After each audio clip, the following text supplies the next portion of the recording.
you're just throwing away your money on rent. Did you ever hear that phrase from your aunt, your uncle, your parents, or even your friends?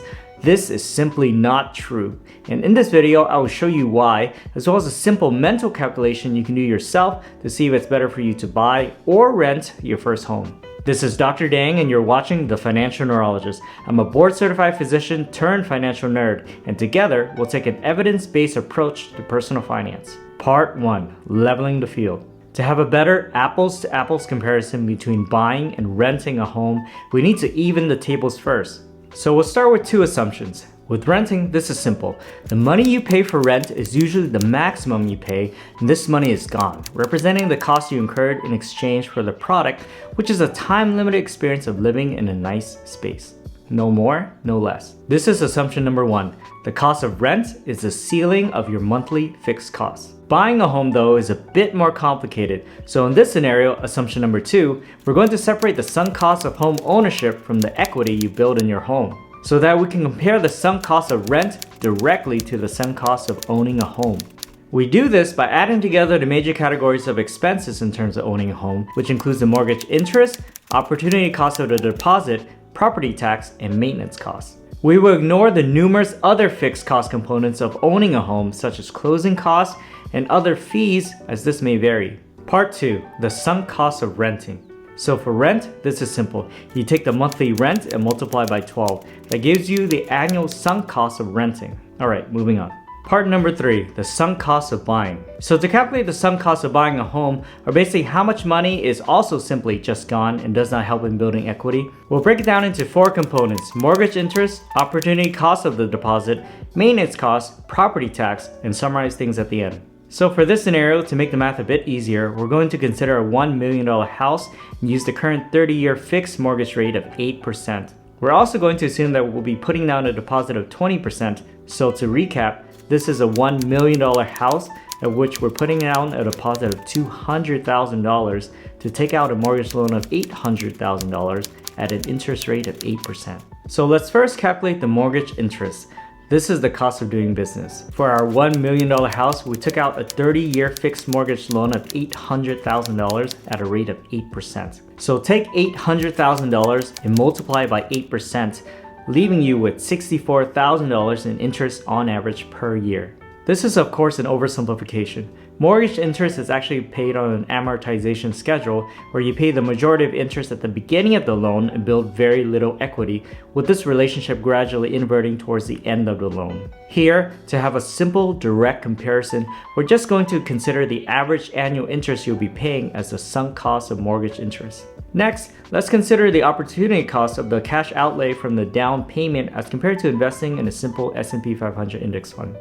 As you may have noticed, we did not adjust for inflation for rental sunk costs, so we'll adjust for inflation here. The S&P 500 over the past 30 years had an average stock market return of 9.90% or 7.22% when adjusted for inflation. If we also account for the average historical 30-year inflation-adjusted appreciation rate of residential real estate of 2% per year and subtract this figure, we'll come up with a net opportunity cost of 5.22% per year. Considering this, for our $1 million house of which we put up $200,000 in cash for the deposit, multiply this by the opportunity cost of borrowing this money of 5.22% per year, we come up with a final figure of $10,440 per year. This is the sunk opportunity cost of taking out that mortgage. Okay, let's now calculate the property tax, which the current national average rate is 1%.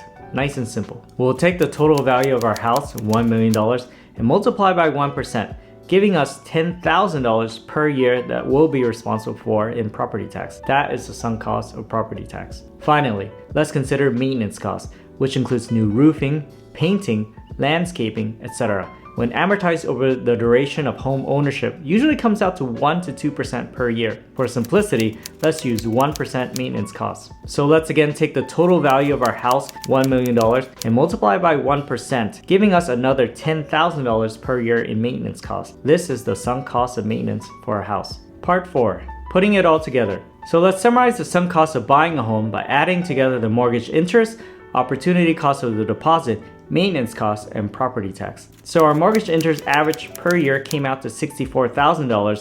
Our opportunity cost of the cash deposit came out to $10,440 per year. Our property tax came out to $10,000 per year, and our maintenance costs also came out to $10,000 per year. For a grand total of $94,440 per year that does not build equity in the home and you will never get back. Divide this number by 12 and you'll get the total monthly sunk cost of owning this particular home, which comes out to $7,870 per month. Let's also take the total annual cost and divide it by the total value of the home, which is good because we chose a nice even number. So $94,440 divided by $1 million is 9.44%, as representing the sunk cost of owning a home.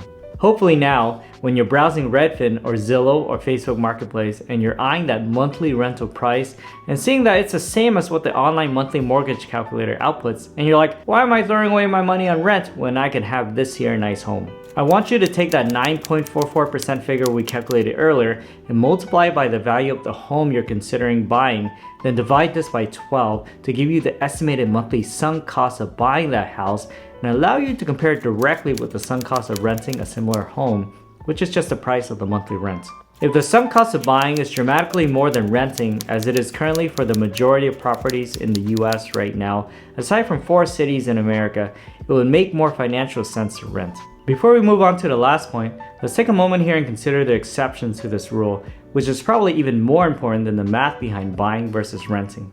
Part 5, the exceptions. Now, if you told me to take these numbers to my wife to convince her to not buy a home, I tell you that though I love numbers, I'm not a crazy man. Do I have a chance in convincing her to not buy a house based off of a couple numbers I scribbled in an Excel sheet? Absolutely not.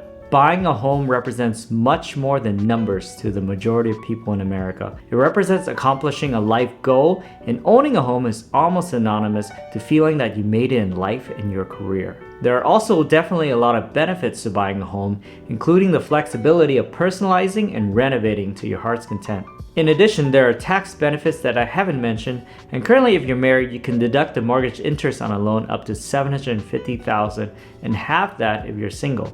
Also, there are capital gains exclusion if you sell a home for a married couple, up to $500,000 if you meet certain simple criteria. For some people, it gives them a sense of stability, that they will always have a roof over their head with no landlord dictating whether they could stay or go. In addition, for some heading towards retirement, it's beneficial for future projections if housing remains a fixed cost versus a variable cost when renting. And finally, some people are just bad with money, and mortgage equity represents a mandatory piggy bank for their paycheck to land.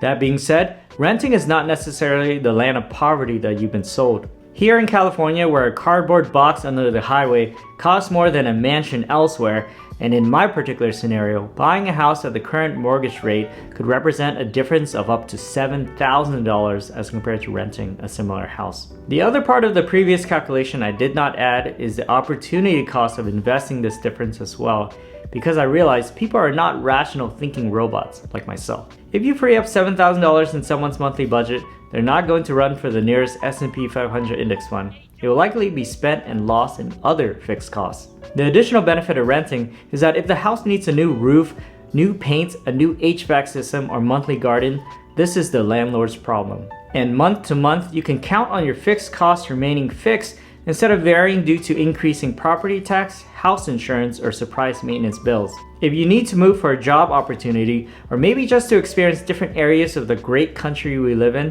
you don't have to eat the real estate fees as well as waste your time trying to sell property. You can wait till your lease ends or break the lease and move on.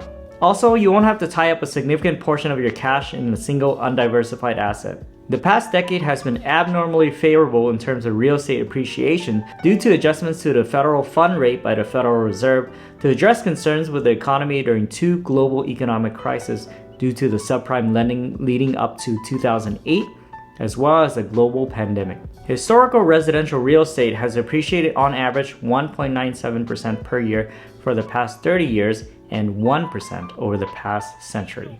The psychology of money has shown us that the way we view investment in different asset classes has been directly correlated to the era in which we grew up in.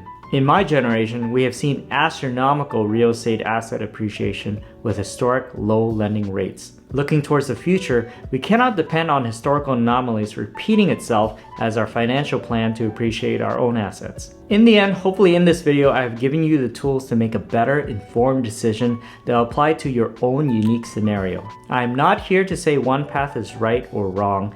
I just want people to apply an evidence-based approach to run their own numbers to see what works better for them. I know that someone who loves owning a home will buy a home regardless of the numbers. But for those on the fence, hopefully this information will be useful to help guide you in the direction of optimizing your path to financial independence. If you found value in these videos and want more useful financial insights, hit that subscribe button, tap the notification bell, and be a part of our journey. Stay tuned and keep thriving.